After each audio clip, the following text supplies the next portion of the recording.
की गड़बड़ी। पीपलपुर नाम का एक गांव था। वहाँ हरिराम नाम का एक किसान रहता था। हरिराम के पास काफी जमीन थी जिस पर वो खेती किया करता था। एक दिन हरिराम अपने खेत पर काम कर रहा था। तभी साथ काम करने वाले एक किसान हरिराम से बोलता है, लगता है इस बार भी हरिराम तुम्हारी फसल सही नहीं होगी। हाँ, मुझे भी यही लगता है। इतना बड़ा खेत होने का क्या फायदा है। कुछ सालों से लगभग हर साल फसल खराब ही निकली है। अरे हरिराम, दुखी मत हो। अगली बार सब्जियों की जगह तुम गेहूं की खेती करना, शायद अच्छी फसल आ जाए। तुम कहते हो तो अगली बार गेहूं की खेती ही करूंगा, पर उसकी भी फसल सही नहीं हुई तो मैं किसानी से तौबा कर लूंगा। अरे ऐसा दिल छोटा नहीं करते हैं। चलो चल के कुछ खाते हैं। फिर दोनों वहाँ से गांव के दुकान घर पर चले जाते हैं और गेहूं की खेती कैसे करनी है इस पर चर्चा करने लगते हैं। उसके बाद हरिराम अपने घर चला जाता। घर पहुँचने पर हरिराम की पत्नी हरिराम से कहती है, आज आपको आते इतनी देर क्यों हो गई? अरे तुम तो जानती हो मेरी खेती की हालत। तो इसमें नया क्या है? इस वजह से देर क्यों हो गई? मैंने फैसला किया है कि अगली बार गेहूं की फसल लगाऊंगा। उसी के विषय में बात करने में देर हो गई। ठीक है, इस बार गेहूं उगा कर देखिए। हरिराम गांव की फसल उगाने की तैयारी में लग जाता है। सारी तैयारी कर हरिराम अपने खेत में गेहूं की रोपाई करता है और फसल का पूरा ध्यान रखता है। अभी आधी फसल हुई थी, तभी एक दिन हरिराम का एक किसान दोस्त उसका फसल देखने आता है। हरिराम, लगता है इस बार तुम्हारी फसल की पैदावार काफी होने वाली है।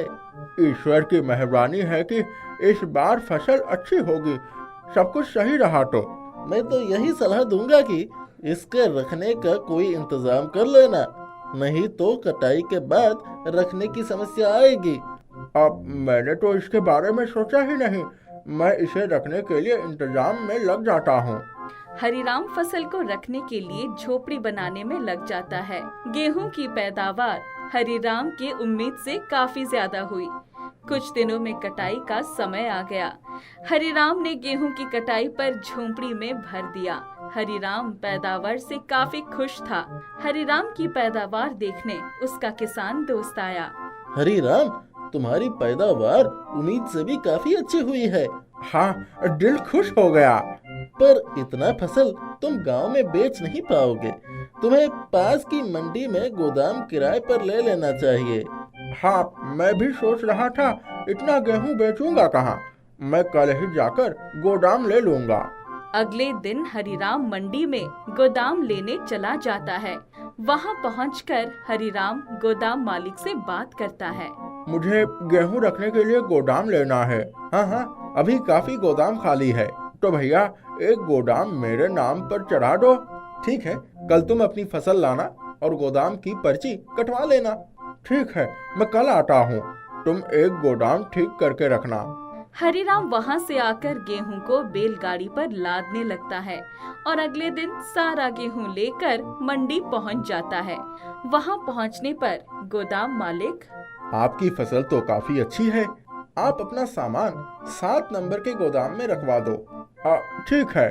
हरिराम अपना सारा गेहूं गोदाम में उतारता है।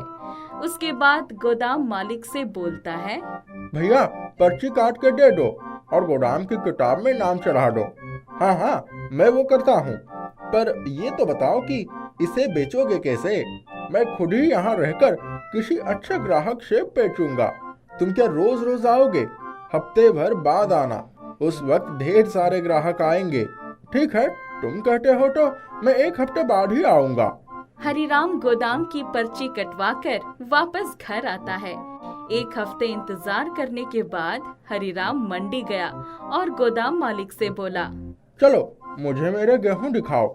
आज तो काफी ग्राहक आए हैं। मैं किसी उचित ग्राहक को अपना गेहूं बेचूंगा। हाँ रुको, मैं किताब में देखकर बताता हूँ।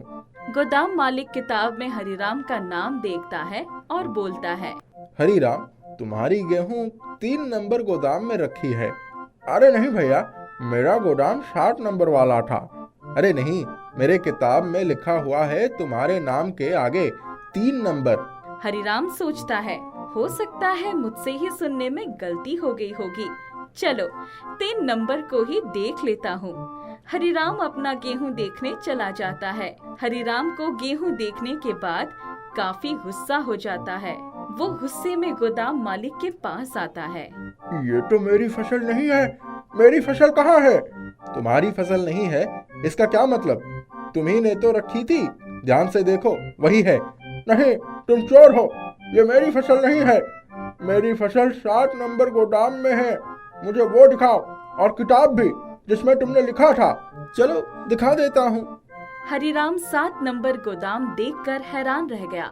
गोदाम खाली था और किताब में 7 नंबर पर किसी और का नाम चढ़ा था।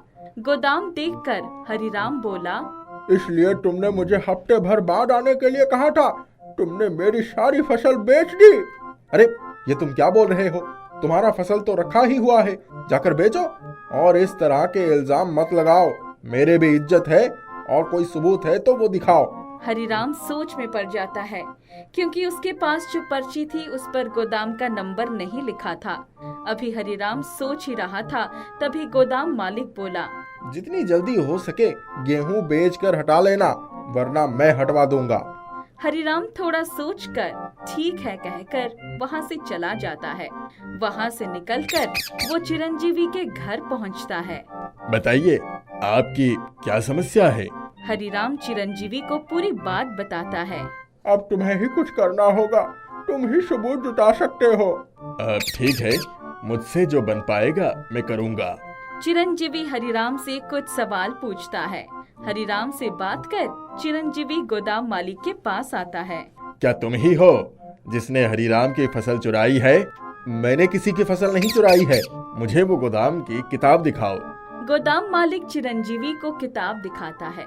किताब देखने के बाद चिरंजीवी फसल का गोदाम देखता है और फिर वहाँ से चला जाता है। 1-2 दिन तक और छानबीन करने के बाद चिरंजीवी कोतवाली पहुँचता है और दरोगा जी से बोलता है, चलिए दरोगा जी, आपके लिए कुछ काम लाया हूँ। बताओ इस बार किसे पकड़ना है? जी, एक गोदाम मालिक को जिसने हरिराम की फसल चुराई है। चिरंजीवी, तुम्हें क्यों लगता है कि उसने ही फसल चुराई है? जब हरिराम ने बताया कि पहली बार उसने किताब में एक नाम के आगे गोदाम का नंबर लिखा था, जबकि दूसरी बार जब उसने किताब देखी तो वहां पर 7 नंबर लिखा था। इस कारण उस आदमी के बारे में पता किया जिसका नाम 7 नंबर पर चढ़ा हुआ था।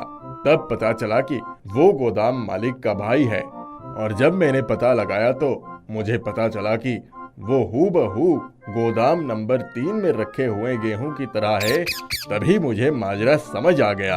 अच्छा, तो गोदाम मालिक ने अपने भाई की खराब गेहूं को हरिराम के अच्छे गेहूं से बदल दिया। हाँ बिल्कुल। अब चलिए हरिराम को न्याय दिलवाने के लिए। चिरंजीवी दरोगा के साथ गोदाम मालिक के पास आता है और उसे पकड़कर ले जाता है।